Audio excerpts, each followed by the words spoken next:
Bonsoir à tous, voici les titres de l'actualité de ce dimanche 16 novembre. L'espoir et la résilience au cœur de l'enclave palestinienne de Gaza. La population tente de se reconstruire, rebâtir ce qui a été détruit tout au long de ces 24 mois de génocide sioniste.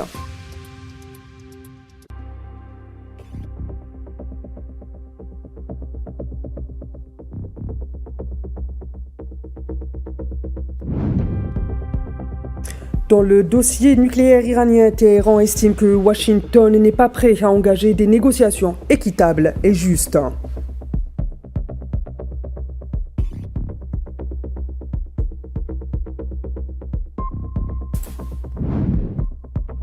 Sahara occidental, le Front Polisario réaffirme que le référendum reste la seule solution, la seule option garantissant le droit à l'autodétermination du peuple sahraoui.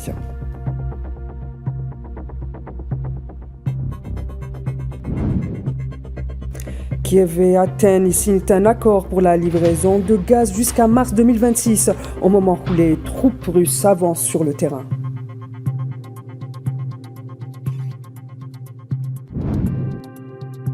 Et enfin, au Mexique, au moins une centaine de personnes ont été blessées lors d'échauffourées entre les services de l'ordre et manifestants dans la capitale, Mexico.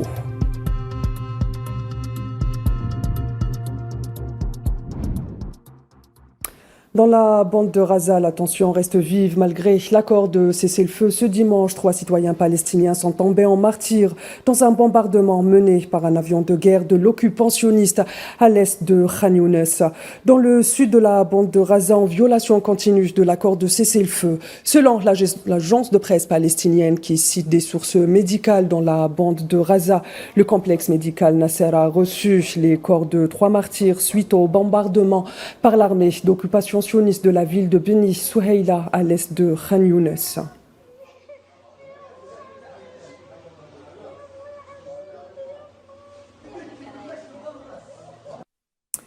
Ces 3 martyrs viennent s'ajouter à un bilan déjà extrêmement lourd, comme le confirme aujourd'hui le ministère de la Santé de Gaza, annonçant que les équipes de secours ont réussi à récupérer les corps de 548 martyrs sous les décombres, ainsi que 266 martyrs et 553 blessés lors de frappes directes. Depuis l'entrée en vigueur de l'accord de cessez-le-feu, le communiqué du ministère a indiqué ce dimanche que les hôpitaux du secteur ont accueilli les dépouilles de 17 martyrs, dont 15 ont été récupérés. 2 autres ont été assassinés par des tirs directs de l'occupant et 3 blessés au cours des dernières 72 heures. Le communiqué a ajouté que le bilan de l'agression génocidaire sioniste s'est élevé à 69 483 martyrs et 170 706 blessés. Et ce, depuis le 7 octobre 2023. Il est à noter que ces chiffres demeurent encore provisoires.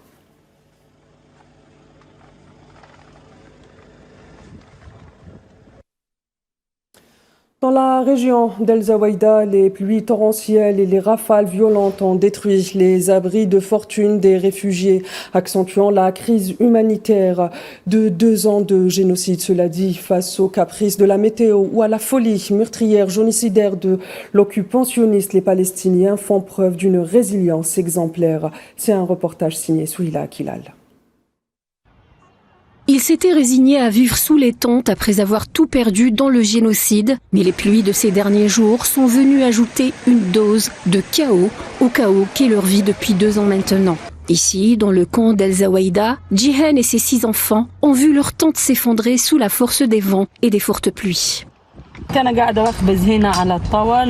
faisais cuire du pain quand tout s'est effondré. Nous sommes allés nous abriter dans une autre tente, mais c'était pareil. Le vent a soufflé toute la nuit et elle s'est effondrée sur nous. Regardez quand tout s'est écroulé à l'intérieur et s'est inondé. C'est un vrai désastre.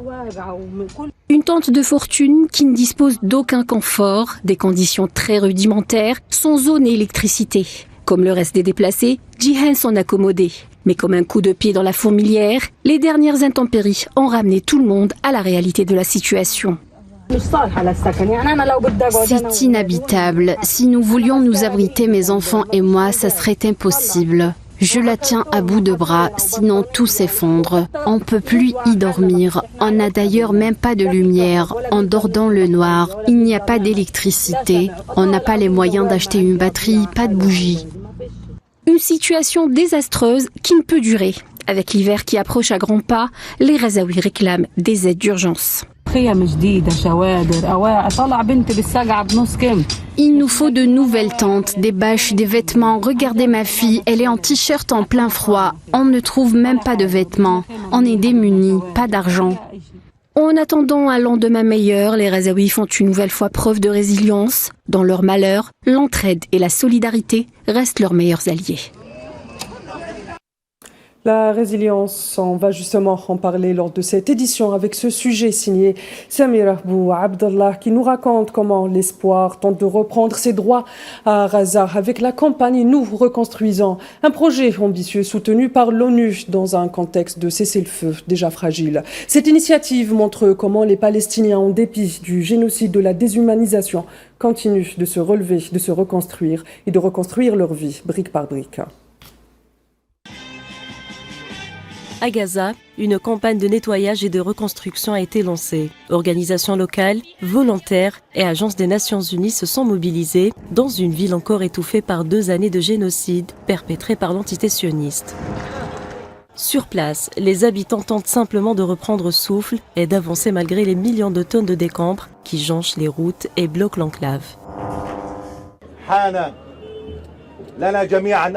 Il est temps pour nous tous de nous unir pour mettre fin à ces souffrances. Nous sommes réunis aujourd'hui pour réaffirmer notre solidarité avec le peuple palestinien. Le réseau des ONG palestiniennes estime que près de 60 millions de tonnes de gravats recouvrent encore les maisons, les installations et les infrastructures. Un travail titanesque qui commence à peine. Une équipe spécialisée dans la gestion des décombres est désormais présente dans la bande. Cette campagne de volontariat se poursuivra jusqu'à ce que Raza renaisse plus belle qu'elle ne l'était. Dans le centre-ville, des dizaines de volontaires et de riverains ont pris part aux opérations de nettoyage aux côtés de représentants des Nations Unies, pelle en main, appuyés par des camions et des engins. Ils tentent d'ouvrir des voies, des quartiers méconnaissables. Le PNUD supervise une partie de la logistique et accompagne le déploiement du matériel nécessaire. Nous sommes ici avec les autorités locales. Nous redonnons leur dignité aux habitants pour qu'ils puissent rester et continuer à vivre dans leur ville. Cette mobilisation intervient un mois après l'entrée en vigueur du cessez-le-feu le 10 octobre dernier, mettant fin à 2 années de génocide. Selon les premières dispositions du plan, les forces sionistes contrôlent encore plus de la moitié de l'enclave palestinienne, notamment des terres agricoles et plusieurs quartiers du gouvernorat. En tant que PNUD, nous assurons la collecte quotidienne des déchets solides et nous préparons l'hiver pour garantir une bonne gestion de l'eau et des eaux usées. La reconstruction reste entourée d'incertitudes, pas de calendrier, pas de mécanisme établi et un coût estimé à 70 milliards de dollars. Mais en attendant, ce sont les habitants, les bénévoles et les équipes locales qui chaque jour s'acharnent à remettre Gaza debout, pierre après pierre. Les incursions et les agressions sionistes se poursuivent en Cisjordanie. Occupé, un jeune Palestinien est tombé en martyr ce dimanche sous les balles des forces d'occupation sionistes à Naplouse. Le directeur des secours et des urgences du Croissant Rouge palestinien à Naplouse a indiqué que 2 adolescents avaient été touchés lors d'affrontements avec les forces d'occupation dans le camp d'Eskar el-Qadim. L'un d'eux a été blessé par balle au thorax et a succombé à ses blessures, tandis que l'autre, touché dans le dos, a été transporté à l'hôpital.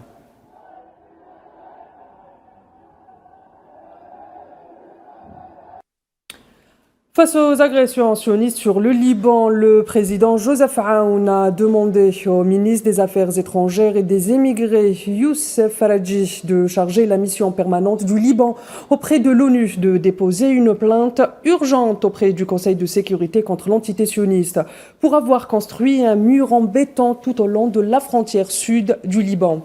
En dépassant la ligne bleue tracée après le retrait des forces d'occupation sionistes en 2000, la FNUL présente dans le pays a informé l'entité sioniste de l'obligation de démanteler ce mur, étant donné que sa présence continue sur les terres libanaises et les travaux de construction qu'elle y mène constitue une violation de la résolution 1701 du Conseil de sécurité, ainsi qu'une atteinte à la souveraineté et à l'intégrité territoriale du Liban.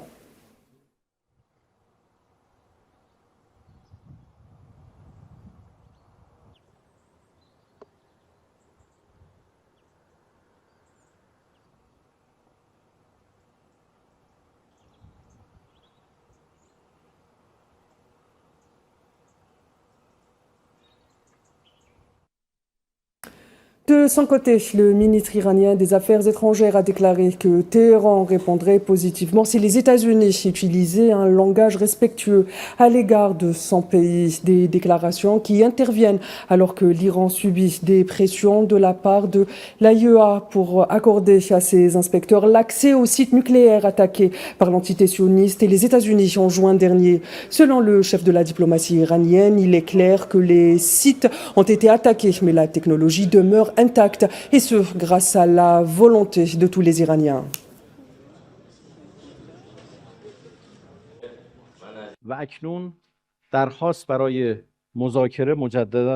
Les demandes de négociation ont repris. C'est normal puisqu'ils n'ont pas atteint leurs objectifs concernant le programme nucléaire iranien. Nos sites ont été endommagés, mais notre technologie est toujours en place. Notre volonté s'est encore renforcée. L'Amérique et les autres pays doivent comprendre qu'il n'y a pas d'autre moyen de résoudre les problèmes avec la République islamique d'Iran que la diplomatie et le respect mutuel. S'ils s'adressent à la nation iranienne avec respect, ils recevront une réponse empreinte de respect.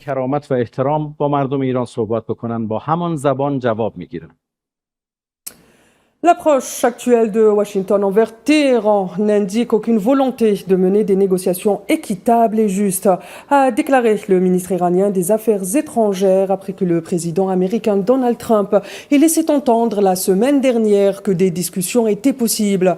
Les États-Unis, leurs alliés européens et l'entité sioniste accusent Téhéran d'instrumentaliser son programme nucléaire pour dissimuler des efforts visant à se doter de capacités de production d'armes nucléaires.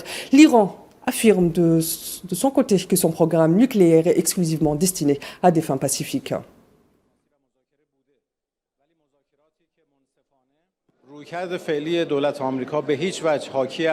L'approche actuelle du gouvernement américain ne témoigne en rien d'une volonté de mener des négociations équitables et impartiales en vue d'obtenir des avantages mutuels. Ce à quoi nous avons assisté jusqu'à présent de la part des Américains n'est autre qu'une tentative d'imposer leurs propres exigences. Des exigences totalement maximales et excessives. Face à de telles exigences, nous ne voyons aucune possibilité de dialogue. Autrement, nous étions prêts au dialogue. Nous le sommes toujours et nous le resterons. Mais nous ne participerons jamais à des négociations visant à dicter notre loi.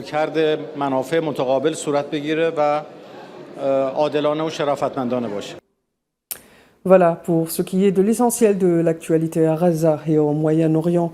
Et nous entamons notre dossier africain avec l'activité diplomatique du président algérien Abdelmadjid Tebboune, qui a reçu ce dimanche le président du groupe de la Banque africaine de développement, Sidi Ould Tah. L'audience s'est déroulée en présence du directeur du cabinet à la présidence de la République, Boualem, du ministre des Finances, Abdelkrim Bouzared, et du représentant de l'Algérie auprès du groupe de la Banque africaine de développement, Ali Bouhrawa.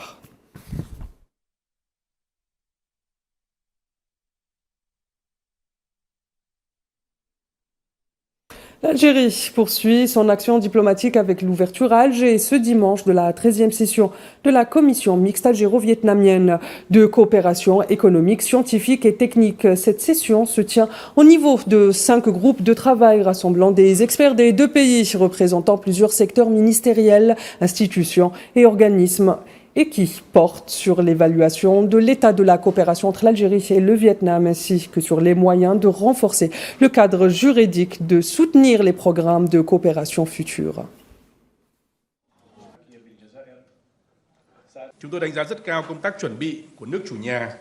L'Algérie demeure un partenaire important du Vietnam sur le marché africain et constitue le 4e plus grand marché d'exportation du Vietnam en Afrique. La coopération commerciale a connu une percée remarquable. Si en 2024, les échanges bilatéraux atteignaient environ 220 millions de dollars, alors qu'au cours des 9 premiers mois de 2025, ils ont déjà dépassé 450 millions de dollars, soit une augmentation de plus de 200% par rapport à la même période de l'année précédente. Nông nghiệp, môi trường, giáo dục đào tạo, văn hóa thể thao và khoa học công nghệ.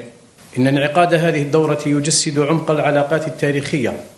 La tenue de cette session reflète la profondeur des relations historiques qui unissent nos deux pays amis et exprime notre volonté commune d'aller de l'avant dans le renforcement de la coopération bilatérale en l'adaptant aux grandes potentialités dont disposent nos deux pays. Les relations algéro-vietnamiennes, qui s'étendent sur plus de 6 décennies, ont démontré qu'elles sont un modèle de confiance, de respect mutuel et de solidarité sincère. Nous réaffirmons notre engagement à travailler ensemble pour hisser ces relations vers des horizons plus larges, en phase avec les transformations économiques actuelles et en valorisant les ressources humaines naturelles et les atouts stratégiques dont disposent nos deux pays. في مسار تعزيز التعاون بين البلدين. Et tournons notre attention vers un autre dossier de l'actualité, le dossier sahraoui qui connaît des percées remarquables ces derniers temps.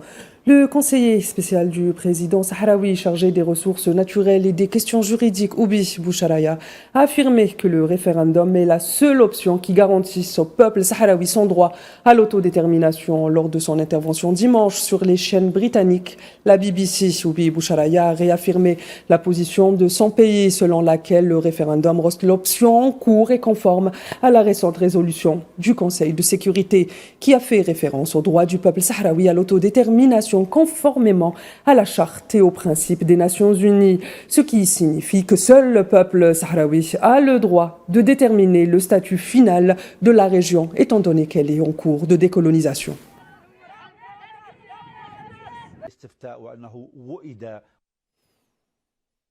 Sur le même dossier, des soutiens internationaux réaffirment également leur appui à la cause sahraoui. Dans ce sillage, le comité central du Parti communiste équatorien a affirmé que la question du Sahara occidental n'est pas un conflit régional, mais une lutte pour l'indépendance contre un régime expansionniste soutenu par des forces injustes cherchant à piller les ressources naturelles sahraouis. Le Parti communiste équatorien, dans une déclaration à l'occasion du 50e anniversaire de la signature par l'Espagne des accords illégaux de Madrid, a exprimé sa solidarité indéfectible avec les Sahraouis et le Front Polisario et de leur droit inaliénable à l'autodétermination et à l'indépendance. Le parti a également affirmé dans sa déclaration que seule et juste solution est de mettre fin à l'occupation marocaine du Sahara occidental et de mettre en œuvre efficacement le processus de décolonisation de la dernière colonie d'Afrique.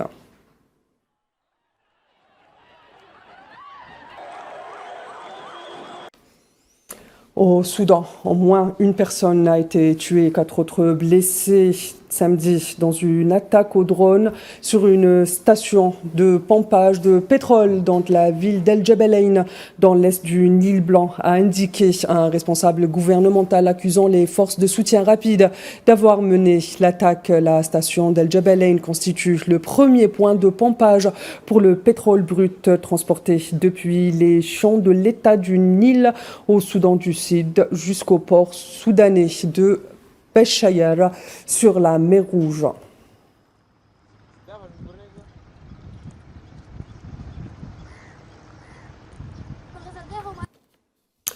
Et face à cette crise au Soudan, l'Union africaine réaffirme son refus d'une situation de double pouvoir. En effet, la Commission africaine a confirmé son refus de reconnaître tout gouvernement parallèle formé au Soudan et a souligné que la solution réside dans le dialogue. Le directeur de cabinet du président de la Commission africaine, Mohamed Amin Sawef, dans une déclaration aux médias en marge de la signature de l'accord de paix entre la République démocratique du Congo et du mouvement M23 au Qatar, a renouvelé l'appel à ouvrir des corridors humanitaires pour acheminer l'aide et a déclaré que la cessation des hostilités est devenue très urgente.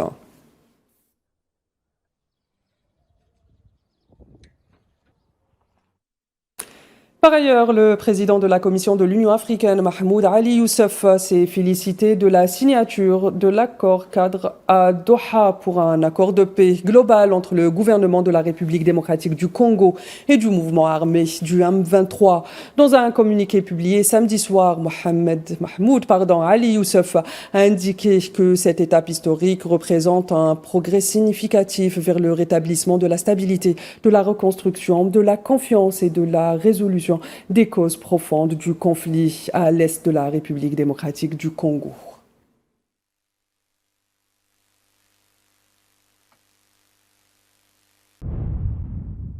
Je salue le courage, la volonté politique et l'engagement au dialogue dont ont fait preuve les partis. J'exprime ma profonde appréciation à l'État du Qatar pour sa facilitation constructive et son soutien constant au processus de paix, ainsi qu'aux États-Unis qui ont accompagné ces efforts. L'UA a exhorté toutes les parties prenantes à respecter la lettre et l'esprit du cadre, à en assurer une mise en œuvre fidèle et dans les délais, notamment à travers la conclusion rapide des 6 protocoles subséquents. Je réitère l'engagement indéfectible de l'UA à poursuivre de manière proactive son implication et son soutien au processus de Doha et au volet de Washington en vue de jeter les bases d'une paix et d'une stabilité durable en RDC. Je vous le disais en titre, l'Ukraine va importer du gaz depuis la Grèce pour pallier ses besoins hivernaux, a annoncé le président ukrainien Volodymyr Zelensky en visite justement en Grèce dimanche. Avant de se rendre ensuite en France et en Espagne, le président ukrainien a signé avec son homologue grec un accord pour la livraison de gaz naturel liquéfié de décembre 2025 à mars 2026. La signature de la déclaration d'intention a été faite entre la compagnie nationale grecque de gaz DEPA et l'entreprise ukrainienne Naftogaz. Zelensky s'est d'ailleurs expliqué ce matin sur Telegram sur ce nouveau contrat avec la Grèce avant de rallier la capitale Athènes.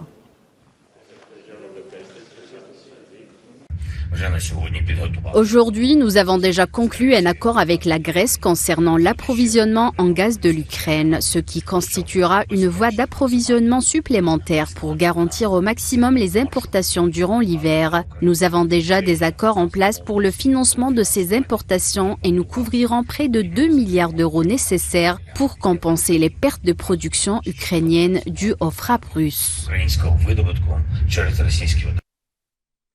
Le président vénézuélien Nicolás Maduro a critiqué les exercices navals conjoints de la Trinité et Tobago et des États-Unis prévoit de mener prochainement lors d'un discours prononcé samedi devant ses partisans. Maduro a dénoncé ces exercices comme étant irresponsables, affirmant qu'ils visaient à menacer une république comme le Venezuela qui ne se laisse pas menacer par personne. Washington et Port d'Espagne affirment qu'il ne s'agit que d'un entraînement anti-drogue et de routine. El gobierno de Trinidad y Tobago ha anunciado nuevamente. Le gouvernement de Trinité et Tobago a une fois de plus annoncé des exercices irresponsables en mettant ses eaux au large des côtes de l'État de Sucre à disposition pour des manœuvres militaires destinées à menacer une république comme le Venezuela qui ne se laisse menacer par personne. Ils disent qu'ils le feront de lundi à jeudi. Eh bien, les habitants de Trinité et Tobago verront s'ils continuent de tolérer l'utilisation de leurs eaux et de leurs terres pour menacer gravement la paix dans les Caraïbes.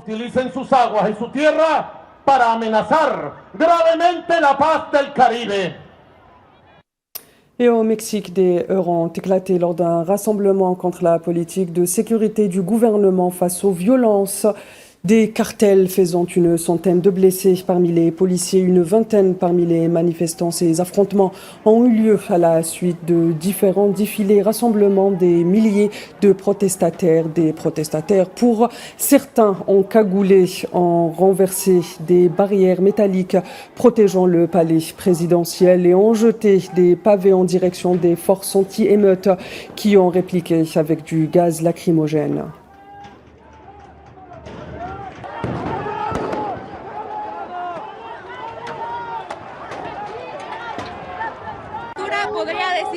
C'est l'un des gouvernements les plus corrompus que nous n'avons jamais connus. Un narco-gouvernement qui a complètement capitulé et qui, au lieu de défendre le peuple, a choisi de protéger les corrompus et les cartels. Je suis ici pour m'exprimer et montrer à quel point j'en ai assez de ce gouvernement, ce narco-gouvernement qui nous réprime et tue des innocents. Nous allons nous battre jusqu'au bout. Nous ne pouvons pas laisser le Mexique devenir une dictature. Les Mexicains en ont assez. Ils sont réduits au silence par les sénateurs du Morena. Le Morena est une honte pour ce pays. Et Claudia Sheinbaum, l'autoritaire qui le gouverne, nous méprise. Et puis, direction le Festival international du court-métrage de Timimoun, où une table ronde a été consacrée à la distribution du court-métrage en Afrique. Les professionnels ont évoqué plusieurs défis, accès limité aux circuits de diffusion et manque de plateformes continentales. Ils ont aussi souligné les opportunités et coopérations entre producteurs, distributeurs et développement de réseaux pour faire circuler les films à échelle internationale. Si on s'y active avec des initiatives comme ça, avec Timimoun, des festivals chez nous, en Afrique, on est fiers de les porter, et aussi des jeunes comme moi et d'autres qui essayent de faire de la distribution, parce qu'on essaye. Quand on n'arrive pas à rentabiliser, on ne peut pas dire à 100% que ça prend. Et avec aussi une volonté politique comme votre ministère de la Culture, j'ai vu, ils ont vraiment accompagné le festival. Si on arrive à avoir cette conscience dans beaucoup de pays, je pense que ça va aller. Moi, je suis très optimiste pour l'avenir du cinéma africain. Je pense que c'est important pour la culture, pour réfléchir à comment parler du court-métrage et comment aborder nos problèmes entre nous, au moins au départ, afin de pouvoir mieux collaborer. Le Sénégal, le Congo et l'Égypte, les trois pays partagent les mêmes problèmes. Donc cela montre qu'il y a quelque chose de commun et que le monde entier a les mêmes défis. Cela nous aide à comprendre dans quel contexte nous évoluons, ce qui nous manque et comment nous unir pour créer des liens et résoudre ces problèmes similaires. Madame, Monsieur, c'est sur ce note d'espoir que s'achève cette édition. Excellente suite des programmes sur Al24 News.